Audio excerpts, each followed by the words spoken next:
그런 거를 성경에서 이렇게 이야기하죠. 사라가 처음에 하나님이 이제 아기를 주려고 했어요. 누구를 주려고 했죠? 이삭을 주려고 했죠. 그런데 이삭을 주려고 하는데 창세기 12장에 아브라함을 부르죠. 그리고 난 다음에 바로 누가 나타나요? 아브라함에게 이삭 줘야 되는데 바로 하나님이 아브라함을 부르시고 창세기 12장에 복을 준다고 하고 이러면서 본토 친자 아비를 떠나라 혼자 이렇게 해놓고 바로 누가 나타나냐면 바로가 나타나요. 바로가. 그래서 그 애굽 왕 바로가 나타나서 사라를 부인으로 삼으려고 그래요. 참 이상하죠? 그러니까 하나님은 원래 이 사라를 통해서 아브라함과 사라를 통해서 이삭이라는 아들을 갖고 싶었는데, 그런데 바로가 중간에서 만나는 거예요. 물론 이제 아브라함이 팔아버리려고 했죠. 팔아버리려고. 그랬다가 이제 하나님이 다 막으시잖아요. 안 돼. 응? 웬 늙은이를 차지하려고 그래. 응? 안 돼. 너도 눈이 있으면 왜 그래. 이렇게 이제 근데 그게 늙은이가 아니에요. 잘 생각해 보세요. 그 당시에는 이게 화장법이나 그 피부 같은 게요, 지금의 사람들보다 훨씬 더 좋았다는 거죠. 그러니까 나이가 그렇게 먹어도 이쁘게 보이고 젊게 보이는 그 기술이 뛰어났었다는 거예요. 지금보다.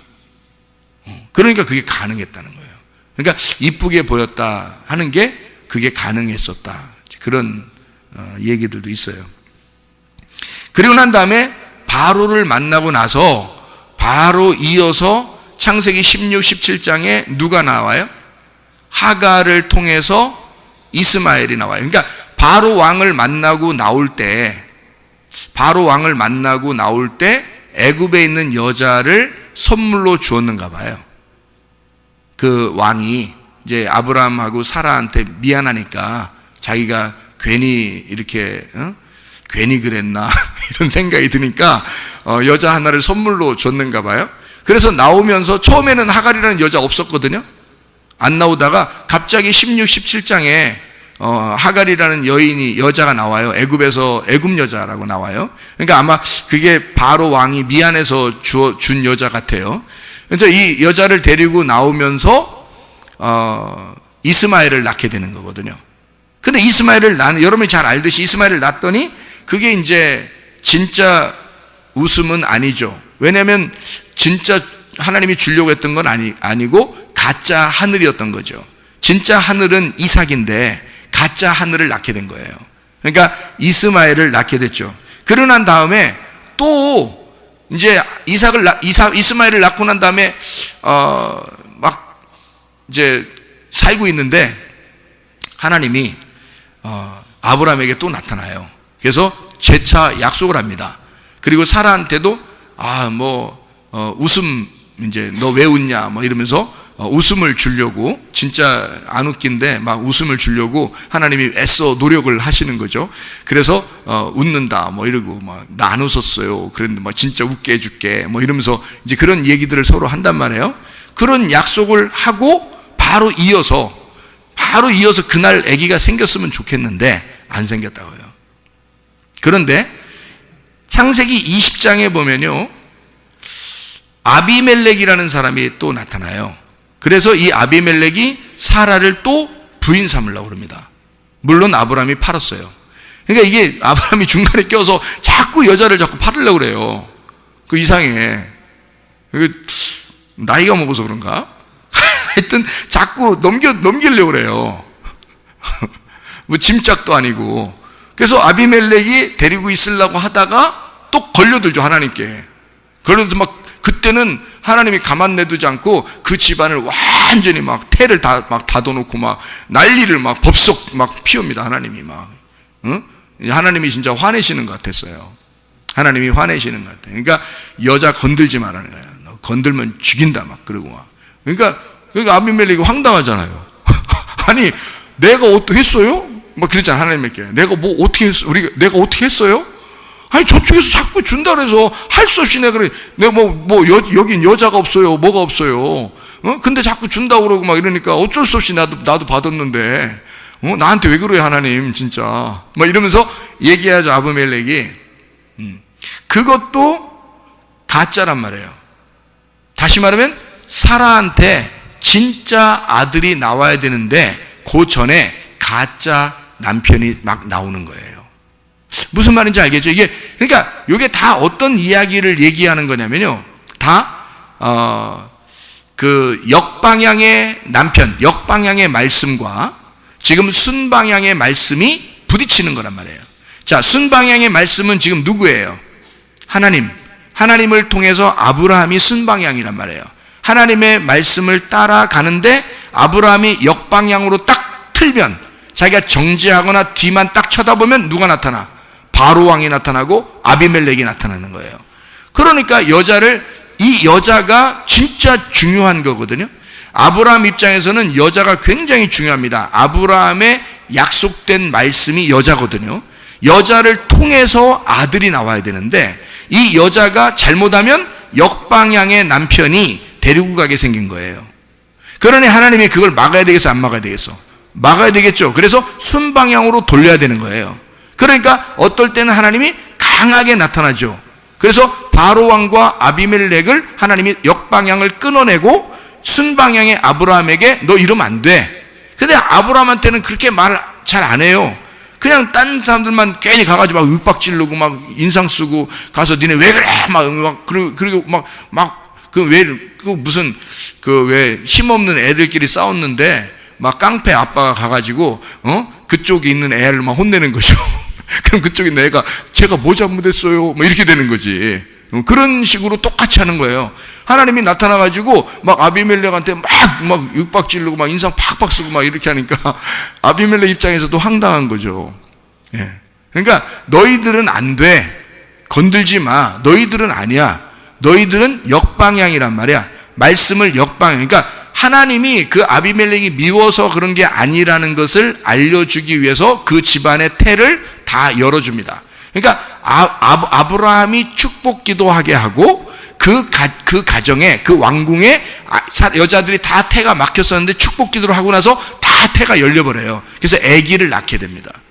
그러니까 이게 하나님의 그 배려하심이거든요. 그러니까 거기도 열매가 다 있다는 얘기예요. 역방향에도 열매가 다 있다는 얘기야. 근데 역방향의 열매인 거죠. 이해가 돼요? 그래서 바로나 아비멜렉이 낳는 아들들은 다 아브라함의 자손들하고 반대, 원수가 됩니다. 이게 이해가 돼요, 성경에서? 그러니까 말씀이 어떻게 돼요? 말씀이 열매를 맺는데 나무가 두 개의 나무가 선악과 나무와 생명나무가 열매를 맺는데 반대란 말이에요. 서로 반대로 돌고 있다는 얘기지. 이해가 되겠죠? 서로 반대로 돌고 있다. 그래서 선악과를 먹었더니 생명나무가 선악과처럼 돌고 있다는 얘기야. 그게 불칼인 거예요. 이 불칼이 십자가로 제거가 되면 이게 생명이 되는 거지. 순방향으로 바뀌는 거죠, 말씀이. 그래서 이 사라와 아브라함을 통해서 진짜 남편인 씨를 주게 되고 이삭이라는 진짜 웃음을 웃게 되는 게 창세기 21장이라고요. 이게. 그러니까 창세기 12장에 아브라함을 불러서 16, 17장에 하갈과 이스마엘이 나오게 되고요.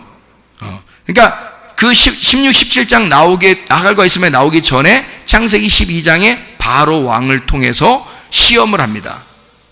그리고 하갈과 이스마엘이 나오게 되고, 그리고 창세기 18장인가요? 거기 보면 하나님이 약속을 해요. 자녀를 주겠다. 내가 아들을 하나 주겠다라고 약속을 하고, 거기서 웃음에 대한 서로 이제 이야기가 나오죠. 뭐 진짜 웃었냐 안 웃었냐 뭐 이런 얘기들이 나오고, 그 다음에 창세기 20장에 아비멜렉 왕을 통해 또 시험을 합니다. 한 번 더요. 그리고 난 다음에 21장에 아브라함 진짜 씨를 통해서 남편인 이삭 아들이 나오죠. 이삭이 진짜 웃게 만들어 주는 것입니다. 그리고 난 다음에 창세기 21장 8절부터 21절까지의 이스마엘을 내쫓아 버리는 겁니다. 아들이 하나 나오니까, 이삭이라는 아들이 나오니까 이스마엘과 이삭이라는 아들이 부딪히는 거예요. 자, 부딪히는 것은 뭐 때문에 부딪히는 거라고요? 말씀이라는 역방향의 말씀 때문에 부딪히는 거란 말이에요. 그러니까 역방향의 말씀이 순방향으로 나온 씨, 이삭이라는 씨를 핍박하는 겁니다. 이해가 되겠어요? 그러니까 서로 반대로 돌기 때문에 그렇죠. 서로 반대로 도니까 이게 부딪히는 거예요. 그러니까 역방향의 이스마엘이 이걸 치는 거죠. 근데 그것도 말씀이란 말이에요. 역방향의 말씀이라고 그러니까 여러분이 역방향의 말씀 뭐 이렇게 하는데 그게 아니고 먼저는 역방향의 말씀이라 했잖아요. 그래서 예수님이 자기는 검을 주러 왔다 그러지. 칼을 주러 왔다. 그게 뭘로 왔다는 얘기야? 역방향의 말씀으로 왔다는 얘기예요. 그걸 이해해야 된다. 그래야 내가 죽는 이유를 아는 거죠. 예수 그리스도가 죽는 이유를 역방향으로 왔다는 걸 이해해야, 칼로서 왔다는 걸 이해해야지만이 그거를 이해해야 십자가에 못 박혀 돌아가시는 걸 이해하는 거죠. 그러니까 예수님이 나는 검으로 왔다. 그 말은 불칼로 왔다. 나는 역방향으로 왔다. 내가 율법으로 왔다는 말이죠. 그게 이스마엘이란 말이에요. 그러니까 이스마엘이 먼저 나오고 이삭이 나오니까, 이삭이 나와서 젖을 뗄 때쯤 되니까 이스마엘 어떻게 해? 쫓아내야 되죠.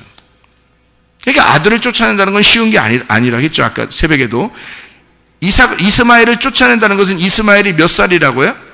그때 당시에 쫓아낼 때 나이가 13살 때에 할례를 받았고, 그리고서 이삭이 태어났으니까 할례를 받고 약 2, 3년 정도가 흘러야 젖을 뗄 때가, 이삭이 태어나서 젖을 뗄 때가 된단 말이에요. 그러면 13살에서 플러스 14살, 15살, 16살, 17살 정도가 돼야 된단 말이에요. 이스마엘이. 그러면 이스마엘이 15년이나 17년을 살았다고 생각해 보세요. 아브라함하고. 그 아들 하나만, 아브라함하고. 아브라함이 얼마나 사랑했겠어요, 이스마엘을. 그런데 그 아들을 내쫓으라고 그래요. 쉬운 거 아니죠. 그래서 아브라함이 갈등한 거예요. 내가 어떡하지? 이렇게. 그랬더니 하나님이 나타나서 직접 개입하십니다. 네가 힘들겠지만 그래도 사라의 말을 따르라 이래요. 그는 사라가 워낙 독종이니까, 그리고 옛날에 당한 게 많고 바로에게 네가 팔았었고 아비멜렉에게 팔았었으니까 이제는 들을 때가 됐지 않냐. 너 잘못하면 큰일 난다. 나이 먹고 너 큰 사고 친다. 큰일 난다. 이렇게 해서 그런 거예요. 그러니까 사라 네가 잘못하면 큰일 나도 2번씩이나 팔았었잖아. 너 나이 먹을 땐 남자가 조심해야 되는 거다. 이런 얘기 때문에 그런 얘기를 하는 거라고요. 이게 하나님이 아니라고요. 사라의 말을 들어줘라 라고 하는 것은 하나님의 뜻이 거기에 있다는 얘기예요. 그죠? 하나님의 뜻이 거기에 있다. 그래서 어쩔 수 없이 아브라함 가슴에는 너무 못을 박는 일이고 힘든 일이지만 어쩔 수 없이 내보내는 거다. 왜? 우리에게, 성경을 읽는 우리들에게 이 성경이 이해되도록 하기 위해서. 두 언약이라고 하는 두 말씀을 설명해 주기 위해서 갈라디아서 4장에 나와 있는 그 말씀, 두 언약, 시내산의 언약과 예루살렘의 언약, 하갈과 사라, 이스마엘과 이삭에 대한 이야기를 설명하기 위해서 성경이 하나로 정리가 돼야 되니까 어쩔 수 없이 이스마엘을 내쫓는 거죠. 그럼 내쫓는다는 것은 여기서 젖을 뗄 때니까 이스마엘이 다시 뭐가 된다는 얘기야? 젖을 뗄 때까지는 이삭이 이스마엘이었던 거죠. 그게 육체의 삶을 사는 우리들을 말하는 거고, 그 다음에 젖을 뗄 때쯤 되면 성장한 거죠. 밥을 먹을 때쯤 됐다는 얘기예요. 성장했다. 그때는 이스마엘처럼 살면 안 되고 이삭처럼 살아야 된다는 거죠. 그래서 그때는 이스마엘이 나가고 이삭처럼 살아야 된다, 너희가. 이런 얘기가 되죠. 그리고 마지막 한 번 더 시험을 합니다. 그때는 완전히 장성하게 된 거죠. 다시 말하면 이삭을 바쳐라 하고 드리게 하고, 그게 창세기 22장이에요. 이삭을 드리게 하고 거기서부터 이제 이삭 끝나고 난 다음에 아브라함이 되도록, 아브라함 믿음의 조상이 되도록 이삭도 믿음의 조상을 만들어내는 것이다. 이런 얘기가 되겠습니다. 다시 말하면 하나님은, 성경을 통해서 하나님은 이것을 회복시키는 하나님이다.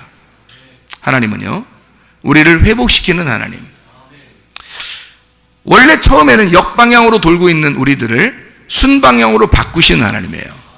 그래서 우리를 불칼을 제거하고 생명나무 열매를 먹을 수 있도록 예수 그리스도가 이 땅에 오셔서 역방향을 제거해 버리는 겁니다. 그러면 이게 순방향으로 되는 거죠. 그러면 수건이 수건이 이게 덮여 있다가 걷어지는 거예요. 휘장이 찢어지는 거예요. 그러면 눈이 열리게 되죠. 그러면 순방향으로 가는 거란 말이에요, 말씀이. 그럼 그 말씀, 화평의 말씀을, 하나님과 하나 된 말씀을 주기 위해서 하나님하고 반대되는 역방향의 말씀을 제거하는 겁니다. 그게 성경을 보는 눈이에요. 역방향은 어떻게 되어 있다고요? 두 개로 되어 있다고. 두 개로 나누어져 있다고. 이 두 개로 나누어져 있는 걸 순방향으로 하나로 엮는 거예요. 화평하게. 그래서 두 개로 나누어지는 걸 검이라고 그러고 하나로 연결되는 걸 화평이라 그러는 거예요. 그러니까 화평과 검을 반대로 놓은 거죠. 그러니까 검은 역방향, 화평은 순방향이라고 그렇게 말하는 것이다. 자, 이해가 되겠죠? 무슨 말인가 여기까지?